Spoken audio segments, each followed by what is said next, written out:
He's going. He's back to the. Global super লিগে চমক দেখাচ্ছেন বাংলাদেশি দুই তারকা সৌম্য সরকার এবং লেগ স্পিনার রিশাদ হোসেন। সৌম্য সরকারের ব্যাটিং দেখে মনে হয় যেন এই যেন বিশ্বকাপানো হার্ড হিটার ব্যাটসম্যান। অন্যদিকে বাংলাদেশি লেগ ব্রেক রিশাদের বলে হিমশিম খেয়ে আউট হচ্ছেন ব্যাটাররা।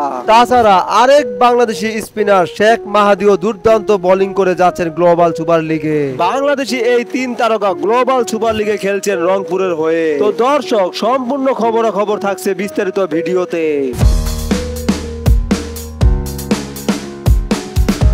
গ্লোবাল সুপার লিগে এবার 5টি দেশের 5টি দল অংশগ্রহণ করেছে। এর মধ্যে বাংলাদেশ থেকে রংপুর রাইডার্সও আছে এই লিগে। এখন পর্যন্ত 2টি ম্যাচ খেলে ফেলেছে রংপুর রাইডার্স। তবে দুর্ভাগ্যের বিষয় হলো 2টি ম্যাচই জিতার ছিল, কিন্তু দলীয় ব্যর্থতার কারণে 2টি ম্যাচই হেরেছে রংপুর। কিন্তু 2 ম্যাচ হারলেও চমক দেখিয়েছেন বাংলাদেশের 3 তারকা। প্রথমেই থাকছে সৌম্য সরকারের নাম, কারণ এই তারকা 2 ম্যাচ খেলে দুর্দান্ত ব্যাট করেছেন। প্রথম ম্যাচে 27 রানের পর আজ দ্বিতীয় ম্যাচও করেছেন 51 রান। 2 নম্বরে রয়েছেন রিশাদ হোসেন। বাংলাদেশি এই লেগই দেখাচ্ছেন চমক। প্রথম ম্যাচে 1 উইকেটের পাশাপাশি দ্বিতীয় ম্যাচেও 23 রানে 2 উইকেট নিয়েছেন তিনি।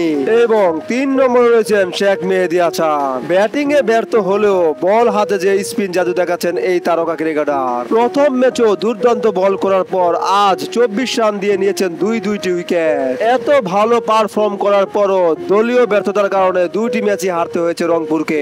আগামী 5 ডিসেম্বরে তৃতীয় ম্যাচ খেলতে নামবে রংপুর রাইডার্স। তো দর্শক, সম্পূর্ণ ভিডিওটি দেখার জন্য ধন্যবাদ এবং চ্যানেলটি সাবস্ক্রাইব করে পাশে থাকবেন।